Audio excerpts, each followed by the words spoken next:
Monsieur le préfet du Fondi et les sous-préfets et collaborateurs, comme vous le savez, le Conseil électoral vient de proclamer officiellement la liste des candidatures acceptées pour l'élection présidentielle du 12 octobre 2025. Vous le savez également, nous devons assurer l'encadrement du processus. Lors de la conférence des gouverneurs des régions, on avait déjà répercuté au gouverneur les très hautes directives du chef de l'État dans le sens de l'encadrement du processus électoral. Le chef de l'État a donné pour instruction ferme que ces élections doivent se dérouler dans un climat de paix et de tranquillité. Pour nous, c'est des élections dans un climat apaisé qui donnera l'occasion à tous les acteurs d'accomplir leur devoir. Et pour cela, les lois doivent être respectées. La position de l'administration est claire et tout le monde connaît notre position. Nous disons la première étape, c'est le Conseil électoral. La deuxième étape sera le Conseil constitutionnel. En ce qui nous concerne, c'est les voies légales de revendication.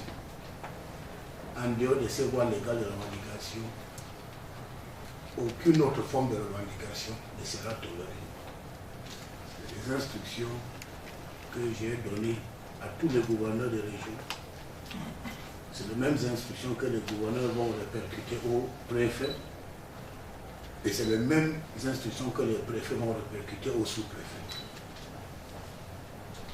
Donc, en commençant par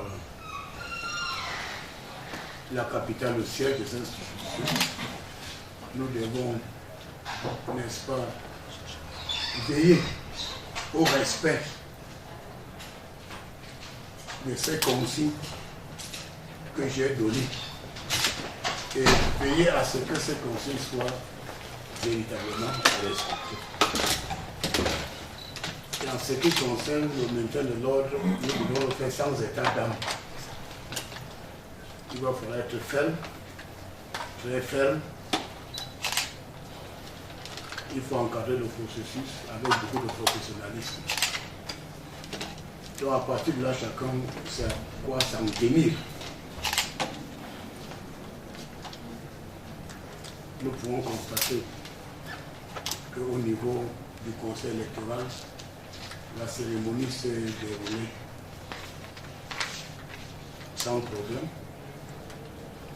Les acteurs concernés doivent être conscients des enjeux et être conséquents dans leur comportement. Donc,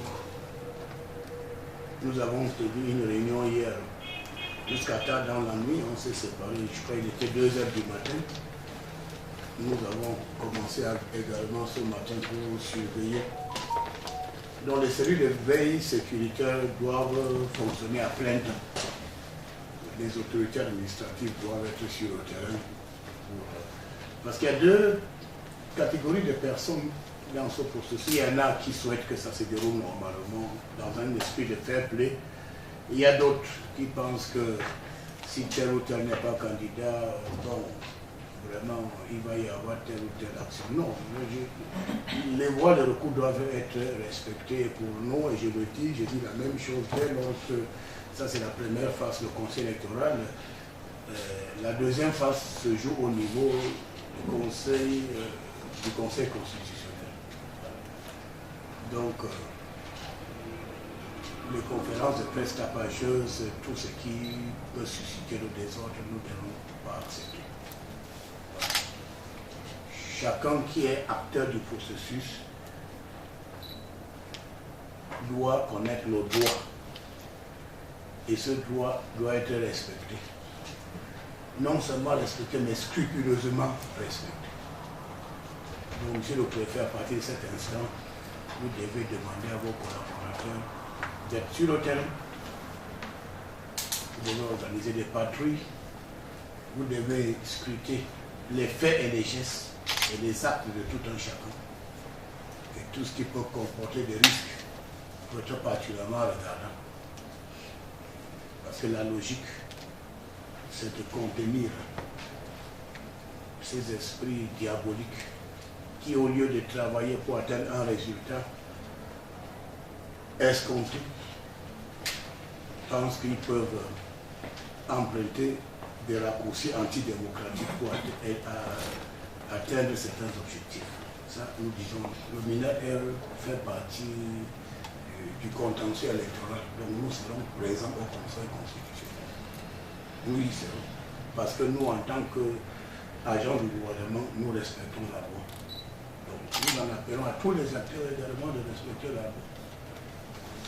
Je crois que si tout le monde respecte la loi, au finish, nous allons respecter scrupuleusement les très hautes directives du chef d'État que j'ai répercutées à tous les gouverneurs de région.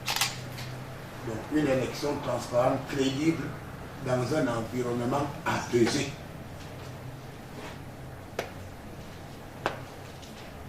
Les revendications se feront dans les maisons. Je l'ai dit, je dis encore, les revendications c'est dans les maisons.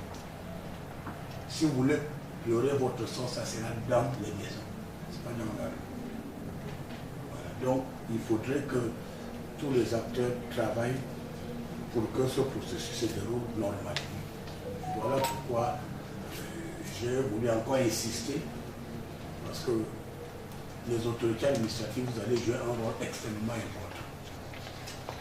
Il faut monter d'un cran dans le maintien de l'ordre. Il faut monter d'un cran dans la sensibilisation des acteurs politiques. On doit d'abord sensibiliser tous les acteurs politiques en leur disant ce qui est faisable et ce qui n'est pas faisable. En ce moment, nous serons de bons partenaires. Mais si jamais, pour une raison ou pour une autre, quelqu'un veut piétiner la loi en ce moment, il va nous rencontrer sur la route, dans ce chemin, et nous serons intransigeants en ce qui concerne le maintien de l'ordre. Nous souhaitons que le processus se déroule normalement. Il y va de l'intérêt de tout le monde. Sans la paix, il n'y a pas de développement. Et au-delà de tout, le désordre ne profite à personne.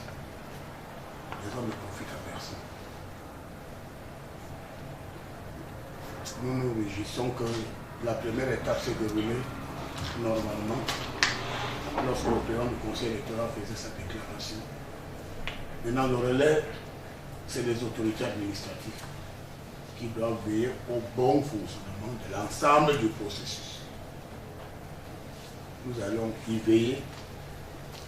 Le chef d'État, son Excellence Paul Biya, attend de nous, n'est-ce pas, un travail rigoureux et méticuleux en ce qui concerne le maintien de l'ordre. À la suite de nos délibérations, comme d'habitude, nous allons rendre compte au chef d'État aujourd'hui et nous allons attendre de lui les instructions sur ce qui aura lieu de faire dans les prochains jours. Mais on peut se réjouir en disant que, pour l'instant, d'après le rapport que vous m'avez donné, qu'il y a un cadre relatif dans le département du Fouilly. C'est le siège des institutions. Nous devons protéger les personnes et leurs biens, comme nous devons le faire dans l'ensemble des 58 départements et dans les 10 régions. Nous allons y veiller afin que les choses se déroulent normalement et dans de très bonnes conditions. C'est sur cette note que nous allons terminer nos délibérations de ce jour. Thank you.